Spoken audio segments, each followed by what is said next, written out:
The coffee shop on the corner of Bellamy Street had always been Olivia's quiet escape. Nestled between a flower shop and an antique bookstore, Maple and Sage felt like the kind of place where memories lingered in the wood grain of every table. That morning, the air carried the first breath of autumn leaves pirouetting down sidewalks. The promise of change tucked into the breeze. Olivia sat at her usual table near the frosted window, her sketchbook open, a steaming mug of honeyed chai beside her. The soft hum of acoustic guitar floated through the speakers, mingling with the rhythm of her pencil dot. It had been a year since she'd moved back to town. A year of starting over, a year of quiet.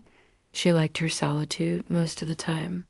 But lately, even the silence felt too loud. She looked up briefly when the bell above the door jingled, and then she saw him. He was tall, broad-shouldered, wearing a dark jacket dusted with the early mist of morning. He carried an old leather notebook tucked under one arm and wore headphones around his neck like a casual afterthought. His eyes scanned the coffin, not rushed, just present. Like he wasn't looking for anything in particular, but also wouldn't be surprised if he found it. He looked like he belonged to another time, and something about him tugged at her before she could look away. He caught her gaze for a second, less than a breath. Their eyes locked, and in that single, still moment, Olivia's heart did something it hadn't done in a long time. It remembered something. The man gave a small nod, polite, almost shy, and walked toward the counter. Olivia quickly looked down at her sketchbook, heart racing for no explainable reason. She didn't believe in fate. She believed in planning and healing and keeping one's heart tucked, safely behind routines. But something about that glance unraveled a thread in her. She risked a second look. He was waiting for his coffee, thumbing through a small worn book. His brows furrowed, a ghost of a smile playing on his lips. There was a calmness about him, a quiet strength. He picked up his cup, turned and walked straight into a woman carrying 2 hot lattes. The collision was gentle, but enough to make one of the cups spill across his sleeve. "I'm so sorry," the woman exclaimed. "It's all right," he said quickly, setting down his things to help her. "Nothing burned, I promise." Olivia couldn't help herself. She stood, grabbed a stack of napkins, and walked over. "Here," she said, offering. Then with a soft smile, he looked up, and this time he really looked at her. His eyes were the color of sea glass, clear, deep, gentle. "Thank you," he said, accepting the napkins. His voice was warm, textured like flannel. "Coffee shop casualties," Olivia smiled. "Occupational hazard of great caffeine." He chuckled, glancing at the sketchbook in her hand. "Are you an artist?" She hesitated, trying to be. He reached for his leather notebook. "Then we're in the same boat." Their hands brushed. Something shifted, not Sparks' recognition, on Olivia. She said softly, but he didn't get the chance to answer. His phone buzzed in his pocket. He glanced at it, frowned. "I'm so sorry I have to take this." He began to back toward the door, his expression apologetic. "Wait," she said, surprising herself. He paused. She held out one of her sketching pencils, the same brand she always carried a few extras of. "For your thoughts, in case the pen runs dry." He took it, smiling something quiet and grateful. Then he was gone. No name. No number. Just that soft smile, and a pencil that still held the warmth of her fingers. That night, Olivia sat on her porch under a blanket, her tea going cold beside her. She stared up at the stars and whispered something she hadn't said aloud in years. "I think I just met someone, and I don't even know his name." The next morning, the world outside. Olivia's window was painted in copper and gold. Willow Ridge had always been known for its dreamy transitions between seasons, summer lingering like a sigh, autumn arriving like a whispered promise. Olivia wrapped herself in a knitted cardigan and moved around, Her small studio apartment tucked above the flower shop. Sunlight streamed through gauzy curtains as she brewed her morning chai and flipped through her sketchbook. Her eyes lingered on the blank page she had reserved for him, the stranger. She didn't know his name. She only remembered the soft cadence of his voice, the warmth in his eyes, and the way something about him felt unfinished. But Olivia knew all too well what it meant to feel unfinished. Once, Olivia had been on the cusp of something grand. A scholarship to a top art school, a gallery internship in Manhattan, dreams threaded with brushstrokes and light, then the call, the accident, her mother's illness. Everything paused. And then rewound, she came home. Not because she had to, but because love had its own gravity. Now, 2 years later, her mother was in remission.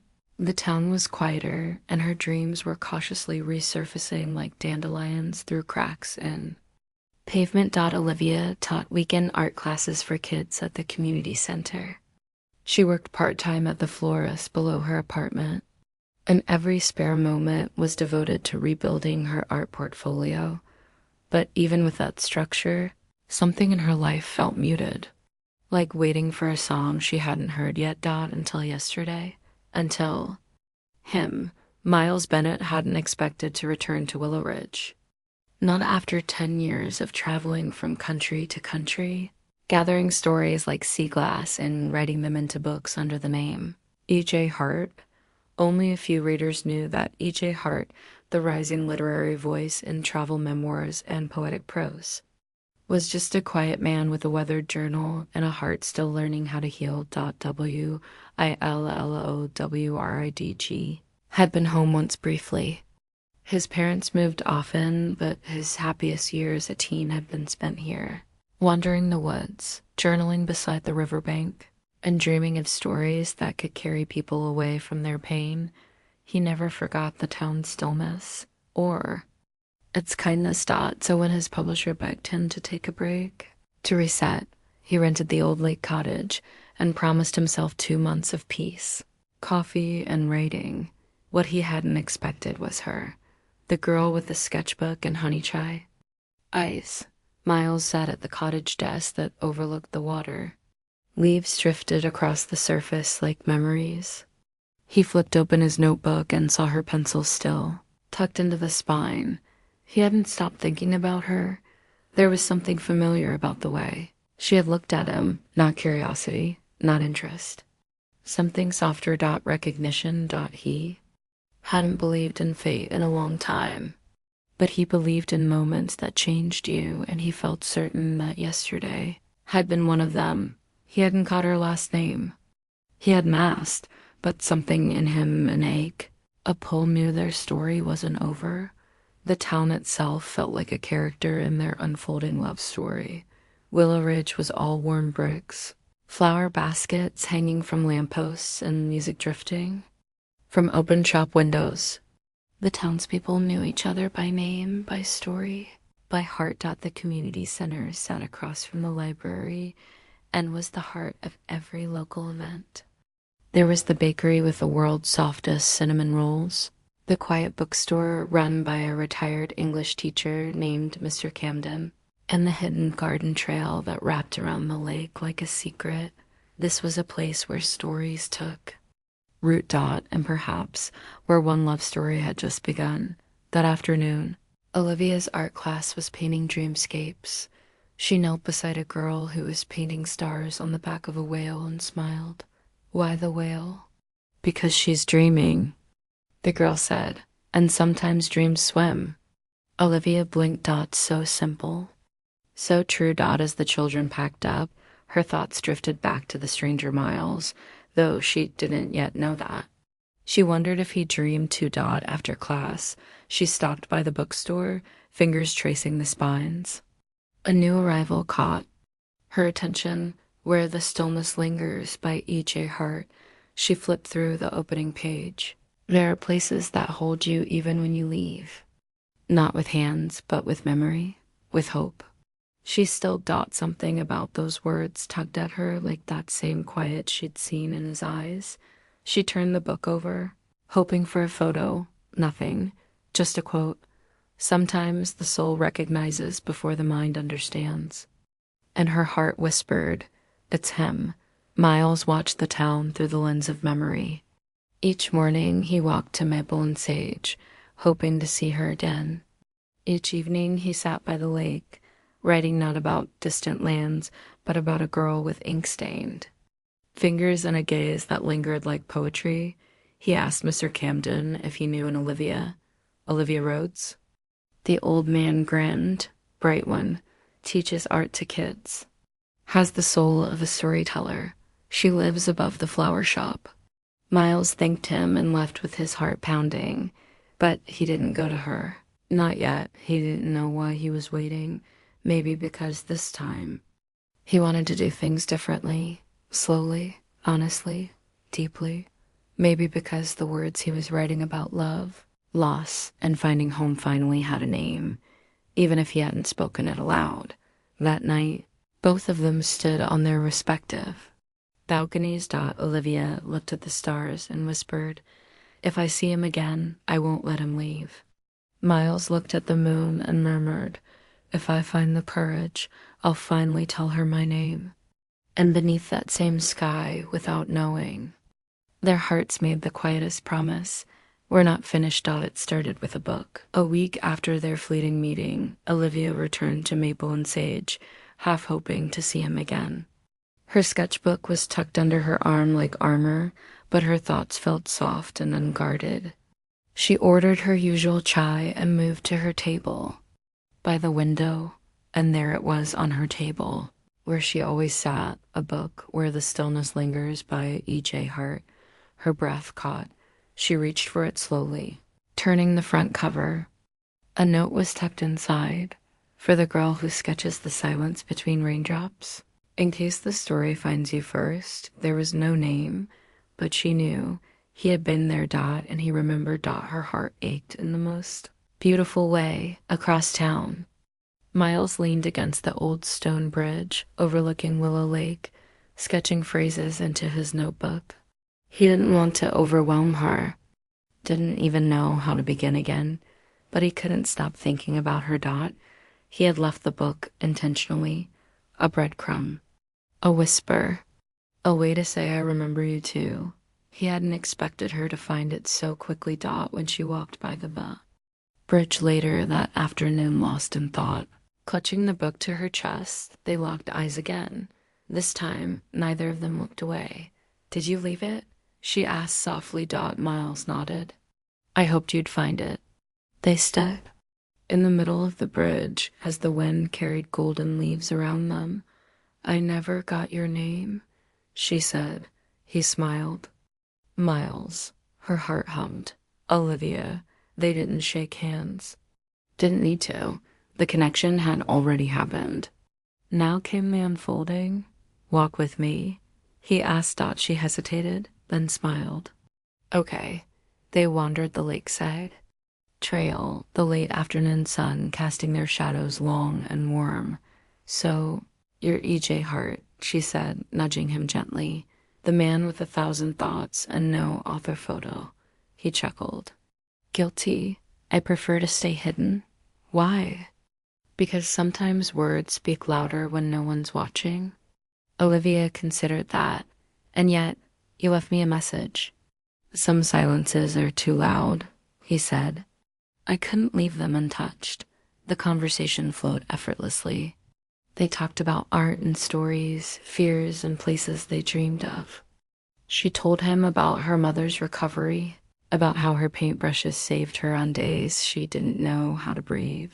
He told her about his travels, about standing barefoot in Icelandic fields, about chasing sunrise in Morocco, and the loneliness that followed even the most beautiful views. But neither of them spoke of the ache behind their smiles, not yet. Over the next few weeks, their worlds began to tangle gently. They met at Maple and Sage, always at the same table. She brought her sketchbook. He brought his notebook. Sometimes they talked. Sometimes they didn't, but the silence was never empty. On Tuesdays, They explored Willow Ridge together, bookstores, antique shops, secret walking paths. One chilly afternoon, they shared a cinnamon roll at the bakery, icing smudging the corner of Olivia's lip. Miles reached over instinctively to wipe it away. Their eyes held for a second too long. He pulled back, slightly breathless. She smiled, cheeks pink. Romantic tension hung between them like unspoken poetry. Neither pushed it, but both felt it. One Saturday, Miles took her to the lake cottage. "I write better when I'm near water," he said. Olivia sat by the window, sketching as he typed across the room. Music played low, and rain tapped against the glass like a slow heartbeat. She noticed how he bit his lower lip when thinking. He noticed how her brow furrowed in concentration. She sketched a hummingbird without looking at her page. "You see the world differently," he said. Watching her dot, she met his gaze. "Maybe I just feel it too much." He stared at her as if trying to memorize that line. Later, he brewed them tea and they sat outside under the awning, watching the rain dance across the lake. "Can I ask something?" She whispered. He nodded. "Why do you write?" He looked down at his hands. "Because it's the only way I know how to speak the things I'm afraid to say out loud." She stared at him, really stared. "I think I loved your words before I ever met you," she murmured. Miles turned to her, heart stilled. "And I think I knew your heart before I ever heard your name." Their hands touched. The air held its breath, but still. They didn't kiss. Not yet, because this was a slow burn. A gentle blooming and some love stories deserve to unfold like. Sunrise soft, patient. Sure, their bond deepened with every shared glance and every stolen moment. When Olivia got caught in a rainstorm walking home from the community center, Miles was there with his truck. When Miles got writer's block, Olivia dragged him to the bookstore and read poetry aloud until he laughed again. They never defined what they were, but every time their hands brushed, every time their eyes held a little longer than necessary, their hearts knew this wasn't just friendship anymore. This was the quiet before the storm of everything. Late one night, Olivia sat on her windowsill, sketching the stars. Her heart ached in a way that felt too big to name. She was falling, in love with a man whose soul she had known before she even knew his name. And in the stillness across town, Miles wrote a single line in his journal. "I am utterly, quietly, entirely hers, and she doesn't even know it yet." The first time Miles saw Olivia cry, it wasn't over something tragic. It was a painting. They had been walking through a small local art exhibit at the Willow Ridge Town Hall. Olivia had helped some of her students submit their pieces, and Miles insisted on coming along. They moved slowly from one canvas to the next, finger painted. Sunsets, swirling galaxies, a paper-matched city of dreams. But then they reached one that stopped Olivia in her tracks. It was a simple painting. Daughter sitting at her mother's hospital bedside. Soft light. Faded wallpaper. Two clasped hands. The artist's name was a 10-year-old girl Olivia had once taught, the daughter of a woman battling late-stage cancer.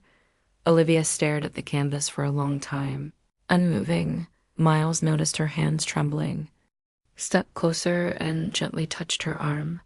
"Hey," she didn't speak at first, just shook her head slowly.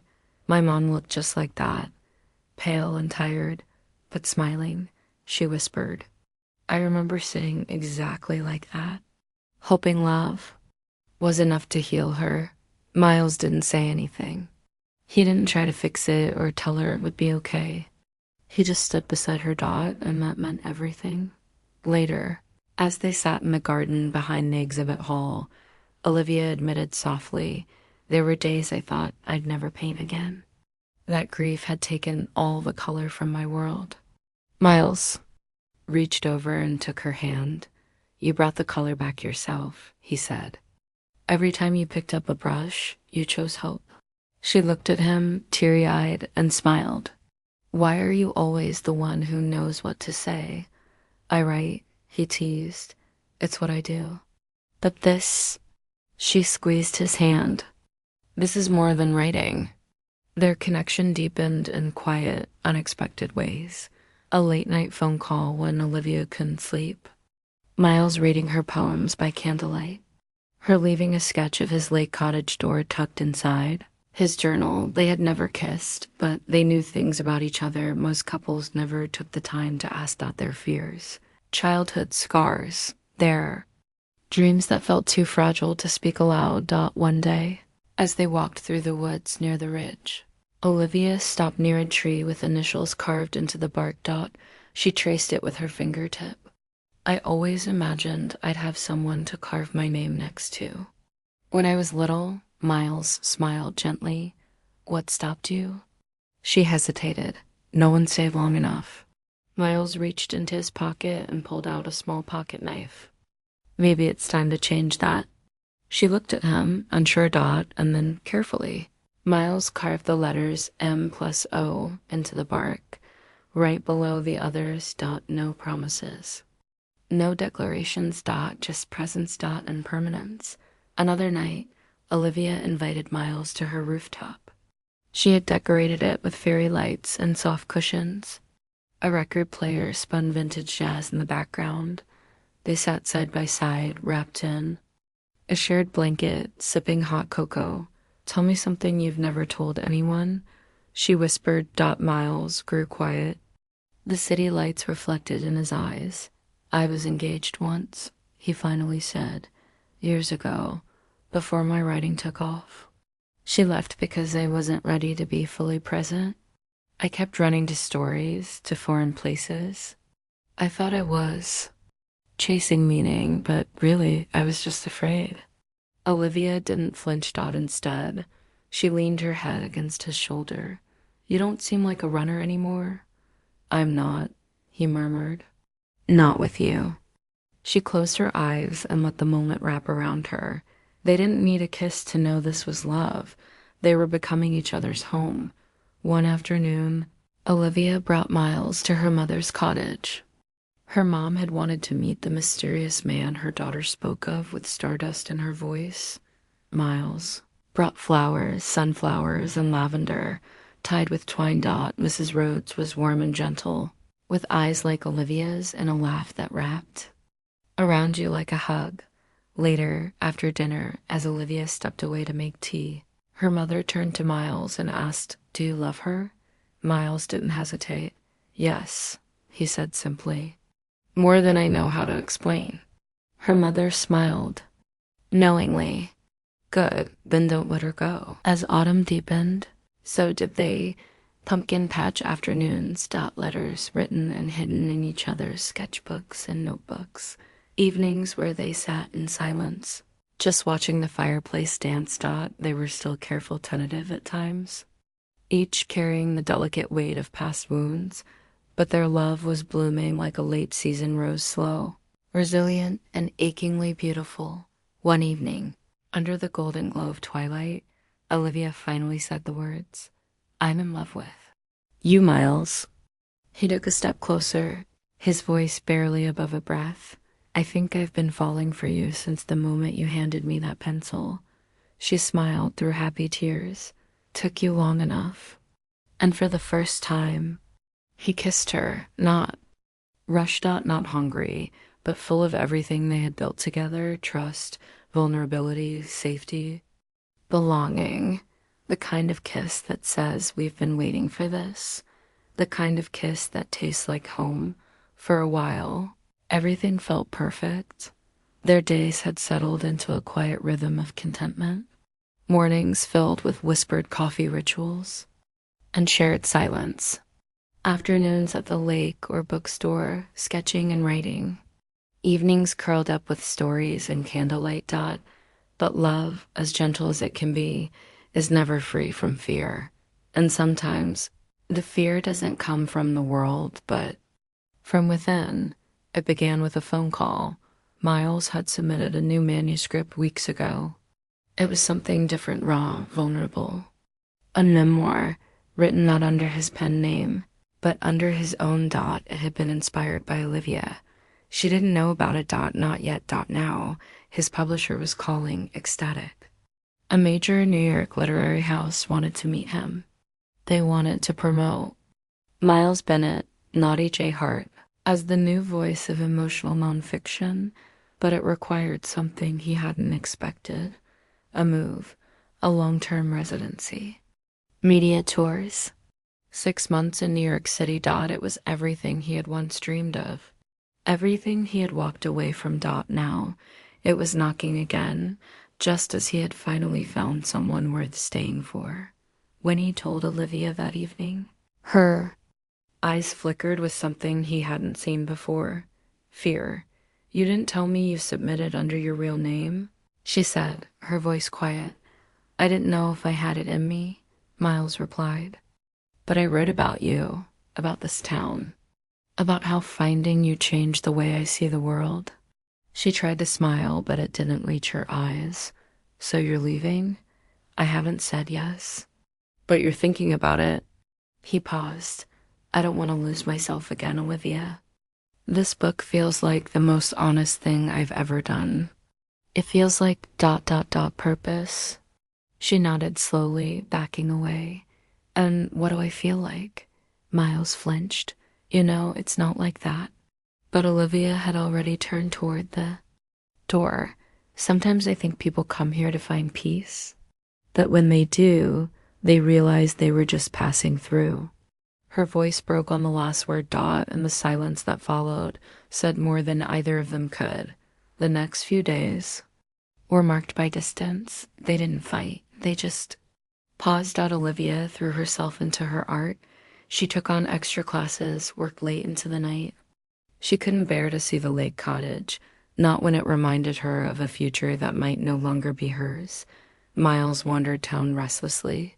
He reread his manuscript over and over, wondering if he'd traded his heart for a chapter, wondering if success meant anything without her beside him. At the bakery, Mrs. Rhodes handed him a box of cinnamon rolls without asking.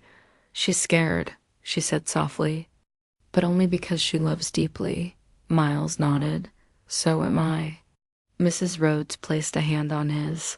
"Don't run from something good just because it asks you to stay." That night, Olivia found one of Miles' old letters in her sketchbook. She hadn't seen it before. "You once told me you used to sit by your mother's hospital bed and pray in colors. I think that's when I fell in love with you, before I knew your last name, before I knew how brave your heart was. If I ever forget what home feels like, I'll find it again in your laugh, in your art, in the way you believe in light. Even when the world feels dark." Her tears came silently. She missed him, but she was afraid to ask him to stay, afraid she'd be the reason he turned down something he once wanted so badly. Meanwhile, Miles sat at the lake's edge, phone in hand.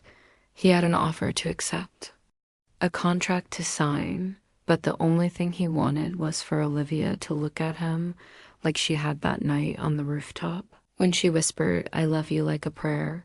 He had been running his whole life, running towards stories, running away from love, and maybe this time it was time to stop. 2 days later, Olivia stood before her art class, asking them to draw the hardest thing they'd ever felt. One child raised her hand and said, "Missing someone but not knowing if they miss you too." Olivia froze. Then she packed up her things after class and walked straight to the lake cottage. Her hands trembled as she knocked. Miles opened the door, eyes heavy with sleepless nights and unsent messages.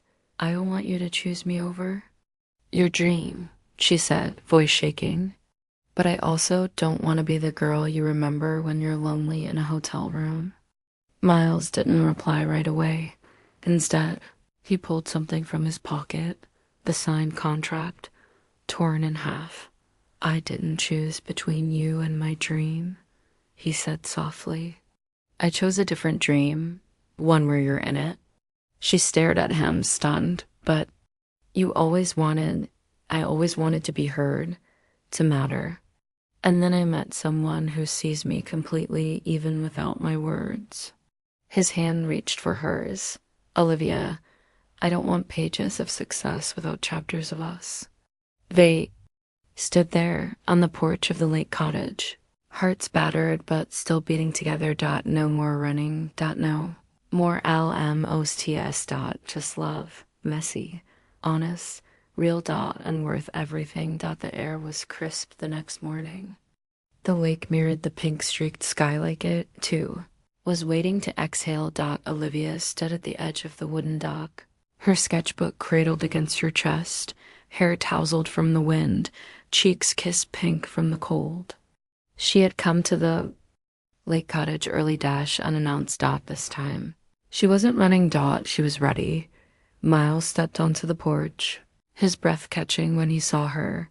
Neither spoke right away. The silence was no longer tense, it was sacred. Finally, Olivia turned and met his eyes. I couldn't sleep, she said. Me neither, he replied gently.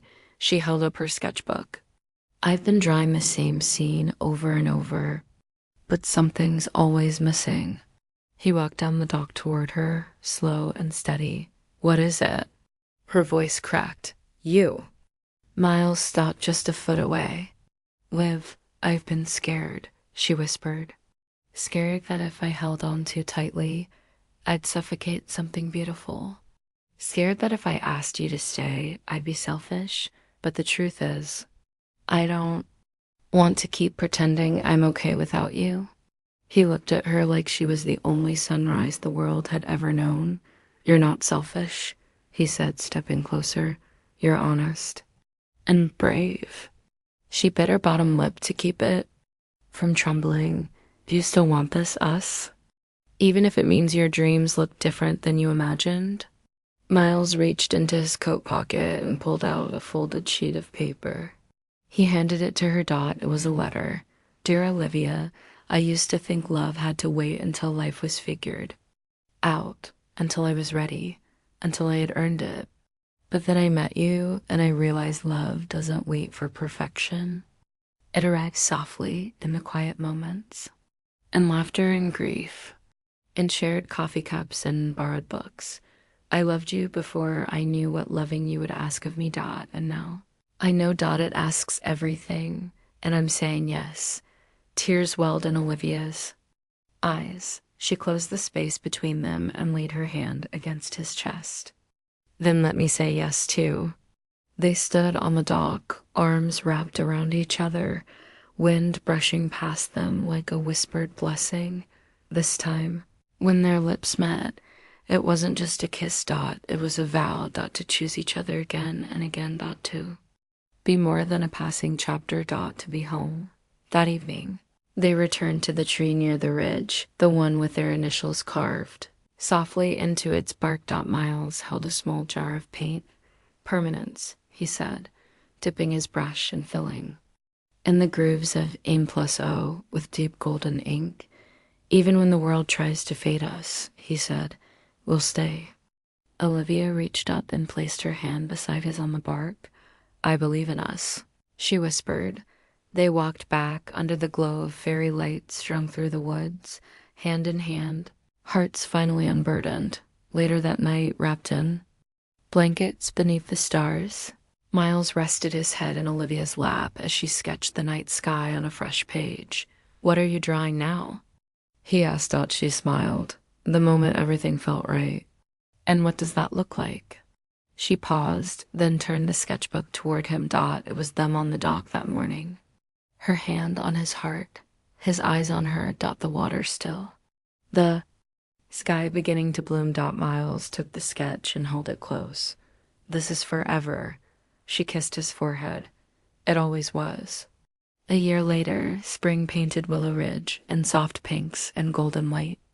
The same lake that once reflected their fears now shimmered with hope. Olivia stood outside the town's new community art center, a project she'd spent months dreaming into reality. Inside, local artists were preparing for the grand opening, their work displayed proudly across the walls. Smudges of paint still dusted her fingertips, and her braid had loosened in the wind, but she didn't mind. This was the life she had imagined in pieces. Now it was whole. As she adjusted a canvas near the front door, A familiar pair of arms wrapped around her from behind. You smell like turpentine and daisies. Miles whispered into her ear. She smiled. And you still talk like a poet, even when it's too early for metaphors? I brought coffee, he said, handing her a to-go cup labeled "Oh Sunshine." And I brought the words, he added, holding up a printed proof of his newest book. On the cover, "I Loved Her Before I Knew Her Name" by Miles Bennett. Below the title, a small sketch of a girl in a sunflower dress and a boy sitting by a lake. Her heart flipped. "You used her sketch," she whispered. "I used her story." They had chosen a different kind of life, one stitched together by love instead of ambition, by quiet purpose instead of spotlight. After turning down the New York contract, Miles had published his book independently, a love letter to vulnerability, healing, and home. It had quietly become a bestseller, passed from one hand to another like a secret worth keeping. People wrote to him from all over, not because he was famous, but because his story felt real. Because she was in it. Olivia had continued teaching, painting, and building a world where broken hearts could make something beautiful. And she'd let herself be loved, fully and without fear. One evening, as they walked barefoot by the lake, Olivia paused near the tree that still bore their initials. Plus O, she read softly. Still there, still golden. Miles pulled something from his pocket, a tiny velvet box. Her breath caught. "Miles." He turned to face her, eyes steady, voice calm. "We've written chapters. We've painted skies. But there's one story I haven't told yet." She laughed gently, nervous. "Which one?" "The one where I wake up beside you every morning. Where we grow old sketching sunsets and writing lines about forever." He knelt on one knee and opened the box. Inside, a simple silver ring engraved with their initials. "I don't want a love that ends, Olivia. I want ours. I want your coffee spills, your paint-stained aprons, your midnight thoughts. I want the quiet and the storms. Will you marry me?" Tears shimmered in her eyes. "Yes," she whispered, 1,000 times yes. Their wedding was held in the wildflower field behind the lake cottage. Just family, just friends, just laughter and sunlight and soft piano music. She wore her mother's earrings and a dress that fluttered like petals. He wore a sunflower in his pocket and his heart on his sleeve. They exchanged vows handwritten on art paper, with ink-stained fingers and trembling smiles. "You saw me," she said, "when I was still hiding behind my own silence." "You loved me," he replied, "before I even said my name." Years later, their story would still echo through IOE RDGE in the art center, where children painted memories in bold colors. In the bookstore, where I loved her before I knew her name, sat beside a stack of sketchbooks. In the little cottage by the lake, where a tree still held their initials, now carved beneath them. 2 smaller ones, A+L, for their daughter and son. And in every sunset they watched together, hands intertwined, hearts still learning how to love deeper with each passing day, because some love stories are not written once. They are rewritten with every heartbeat, and theirs was never meant to end.